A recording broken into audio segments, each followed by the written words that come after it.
Hello दोस्तों, welcome to my YouTube channel good thinking पर। आज मैं आपको पढ़ाऊंगा कक्षा 10 के विज्ञान का अध्याय 1, जो कि है रासायनिक अभिक्रियाएं एवं समीकरण। आज मैं आपको उपचयन एवं अपचयन बताऊंगा। तो उपचयन एवं अपचयन बताने से पहले मैं आपको ये बता दूं कि पार्ट 2 तक वीडियो मैंने बना ली है, आप प्लेलिस्ट में जाकर देख लीजिए। आप वीडियोस को जितना क्रम बाय क्रम देखोगे उतना आपको जल्दी समझ में आएगा और अच्छे से आएगा। तो आइए हम उपचयन एवं अपचयन के बारे में समझते हैं। तो देखिए, उपचयन क्या होता है, इसे हम पॉइंट वाइज समझते हैं। तो देखिए, जब किसी पदार्थ में ऑक्सीजन की वृद्धि होती है तथा दूसरा उदाहरण, जब किसी पदार्थ में हाइड्रोजन का ह्रास होता है। तो देखिए, पदार्थ में ऑक्सीजन की वृद्धि होना तथा हाइड्रोजन का ह्रास होना उपचयन कहलाता है। यह इसके उदाहरण है C+O2 से मिलकर बना CO2। पहले ऑक्सीजन अकेला था, फिर उसने कार्बन से मिलकर के कार्बन डाइऑक्साइड बनाया। फिर दूसरा उदाहरण 2Cu + O2 से मिलकर बना 2CuO। तीसरा उदाहरण CuO + H2, इसे हीट करने पर बना Cu + H2O। अब देखिए, जैसे मैं आपको डायग्राम की सहायता से समझा रहा हूँ। तो देखिए, इसे कहते हैं हम जाली, इसे कहते हैं हम तिपाई, इसे कहते हैं हम बर्नर और इसे कहते हैं हम कॉपर चूर्ण युक्त चाइना डिश। अब इस पूरे डायग्राम को हम कहेंगे कॉपर का कॉपर ऑक्साइड में उपचयन। क्या कहेंगे? कॉपर का कॉपर ऑक्साइड में उपचयन। अब हम समझेंगे अपचयन क्या होता है। तो देखिए, जब किसी पदार्थ में ऑक्सीजन का ह्रास होता है तथा दूसरा उदाहरण, जब किसी पदार्थ में हाइड्रोजन की वृद्धि होती है। ये बिल्कुल उपचयन का उल्टा है, इसमें ऑक्सीजन का ह्रास होता है तथा हाइड्रोजन की वृद्धि होती है, अपचयन कहलाता है। यह इसका उदाहरण है। बिल्कुल इसी की तरह एक उदाहरण है CuO + H2 से मिलकर बना Cu + H2O। अब देखिए, यहाँ पर H2 है, यहाँ पर उपचयन हो रहा है। पहले हाइड्रोजन अकेला था, अब यहाँ पर ऑक्सीजन में वृद्धि हो रही है। अब देखिए, यहाँ पर अपचयन हो रहा है। पहले ऑक्सीजन में वृद्धि थी, अब यहाँ पर ह्रास हो रहा है, तो इसी को अपचयन कहते हैं। अब देखिए, इस अभिक्रिया में कॉपर ऑक्साइड कॉपर में अपचयित हो जाता है, हाइड्रोजन उपचयित होकर जल बनता है।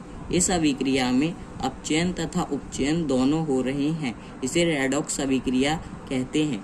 देखिए, इसे रेडॉक्स अभिक्रिया कहते हैं। अब रेडॉक्स अभिक्रिया को अगर मैं सीधे सरल भाषा में समझाऊं तो वह अभिक्रिया जिसमें उपचयन तथा अपचयन दोनों हो रहे हों, उसे रेडॉक्स अभिक्रिया कहते हैं। Very simple. अब मैं आपको इससे आगे समझाता हूँ, तो आइए समझते हैं।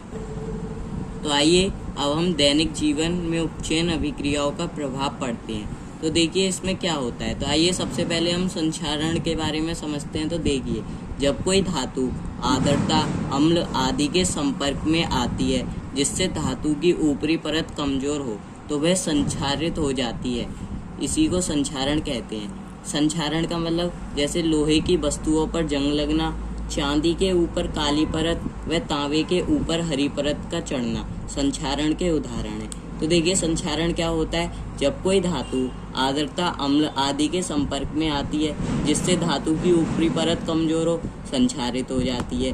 अब जैसे लोहे की वस्तुओं पर जंग लगना, चांदी के ऊपर काली परत व तांबे के ऊपर हरी परत का चढ़ना संक्षारण के उदाहरण है। अब देखिए, संक्षारण को हम कैसे रोकते हैं। तो देखिए, यसद लेपन, विद्युत लेपन और पेंट करके संक्षारण से धातुओं को बचाया जा सकता है। संक्षारण को यसद लेपन, विद्युत लेपन और पेंट करके संक्षारण से धातुओं को बचाया जा सकता है।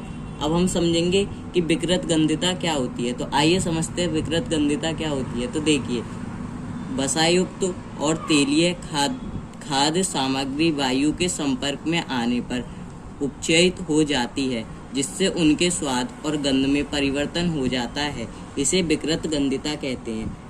देखिए, तेलीय तेल एवं वसा का उपचयन होना, स्वाद एवं गंध का बदलना विकृत गंधिता कहलाता है। अब इसको रोकने के उपाय कैसे हैं। प्रतिऑक्सीकारक का उपयोग करके वायु रोधी बर्तन में खास सामग्री रखकर वायु के स्थान पर नाइट्रोजन गैस द्वारा शीतलन द्वारा। अब देखिए, चिप्स की पैकेट होती है, उसमें हम नाइट्रोजन गैस का उपयोग करते हैं। यदि हम इसका उपयोग ना करें तो वो वायु के संपर्क में आने से जो भी चिप्स हैं वो खराब हो जाएंगी। इसलिए हम इसमें विकृत गंधता को रोकने के लिए नाइट्रोजन गैस का उपयोग करते हैं, प्रतिऑक्सीकारक का उपयोग करते हैं और वायु रोधी बर्तनों में खास सामग्री रखते हैं। वायु रोधी बर्तन में मतलब कि वायु से जो बर्तन बचे हुए होते हैं उनमें हम खास सामग्री रखते हैं। तो आपको समझ में आया होगा कि विकृत गंधता क्या होता है, जिसमें वायु रोधी बर्तन मतलब जिसमें हवा ना जा पाए वायु रोधी बर्तन कहलाता है। वीडियो अगर आपको अच्छी लगी हो तो प्लीज़ लाइक कीजिए, सब्सक्राइब कीजिए एंड कमेंट कीजिए। Thank you.